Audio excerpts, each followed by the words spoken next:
بسم اللہ الرحمن الرحیم۔ السلام علیکم ورحمۃ اللہ وبرکاتہ۔ حکیم حافظ ذوالفقار احمد چوہان آپ سے مخاطب ہے۔ اللہ رب العزت کا یہ ارشاد ہے، یا ایھا المدثر قم فانذر۔ اس کا مفہوم یہ بنتا ہے کہ اے چادر اوڑھ کر آرام کرنے والے، اٹھ اور اپنے پروردگار سے لوگوں کو ڈرا۔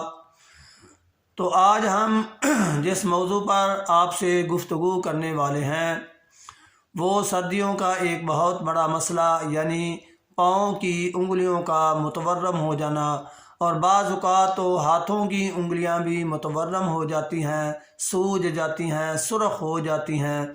تو اس مسئلے کا حل ہم آپ سے شیئر کریں گے۔ اس سے پہلے کہ ہم آپ کو اس کا علاج بتائیں، ہم اس کے لاحق ہونے کی وجوہات بھی آپ سے ذکر کرنا چاہتے ہیں۔ تو میں سب سے پہلے آپ کو یہ بتا دوں کہ فاسٹ فوڈ کا استعمال کرنا اور بریانی ٹائپ جو چاول ہیں ان کا استعمال کرنا، اس کی وجہ سے یہ جو خون ہے وہ گاڑھا ہو جاتا ہے، اور خاص طور پر ایسی سبزیاں جو مٹر، آلو، گوبھی، بینگن، کریلے، اس طرح کی جو سبزیاں ہیں ان کا بھی استعمال جو ہے اس بیماری کا موجب بن جاتا ہے۔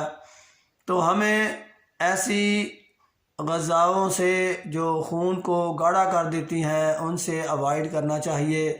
جو غذائیں ہمیں اس موسم میں استعمال کرنی چاہیے متعلق میں آپ کو بتا دوں کہ خاص طور پر کدو، ٹینڈے، شلجم، گاجر، کالی توری اور مولی، اگر ہم ان میں تھوڑا سا چھوٹا گوشت ڈال لیں تو اور زیادہ بہتر ہے، اور مسالوں میں زیادہ بہتر کالی مرچ، نمک، ادرک، ہلدی، لہسن، زیرہ، سفید دھنیا، یہ ایسی غذائیں ہیں جو خون کو گاڑھا نہیں ہونے دیتی اور یہ مسئلہ لاحق نہیں ہوتا۔ ہاں، اگر یہ مسئلہ لاحق ہو جائے تو پھر ہمیں کیا کرنا چاہیے، ایک ٹب چھوٹا سا لے لیں جس سے دونوں پاؤں آرام سے، آسانی سے اس کے اندر پانی اگر ہو تو ڈوب سکیں۔ تو ہم اس پانی کو اتنا گرم کر لیں کہ وہ قابل برداشت ہو، تھوڑا سا نمک اس میں ایڈ کر لیں، اور پاؤں کو کم از کم 5 منٹ تک اس نیم گرم پانی میں بھگو کے رکھیں ٹکور کے طور پر۔ یہ عمل آپ عشاء کے بعد کریں، جب آپ سونے کا ارادہ کر لیں تو تب کریں۔ اس کے بعد پانی سے پاؤں باہر نکالیں، اچھی طرح خشک کریں، کسی موٹے کپڑے سے پاؤں کو لپیٹ لیں اور سو جائیں۔ صبح اللہ کا نام لیں، وہ کپڑا اتاریں، ہاتھوں سے تھوڑا سا پاؤں کو ملیں، آپ دیکھیں گے کہ بہت ہی اچھا فائدہ آپ نے حاصل کر لیا۔ یا تو ورم بالکل ختم ہو جاتا ہے یا کافی کم ہو جاتا ہے، اور اگر مزید ورم ہو تو 2-3 دن یہ عمل دہرائیں۔ میرے اللہ کے فضل سے یہ دوبارہ مسئلہ نہیں ہوگا۔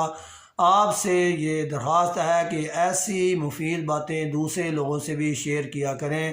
اگر آپ کو میری یہ کاوش اچھی لگ رہی ہے تو اس چینل کو ضرور سبسکرائب کریں۔ وما علینا الا البلاغ۔ السلام علیکم ورحمۃ اللہ وبرکاتہ۔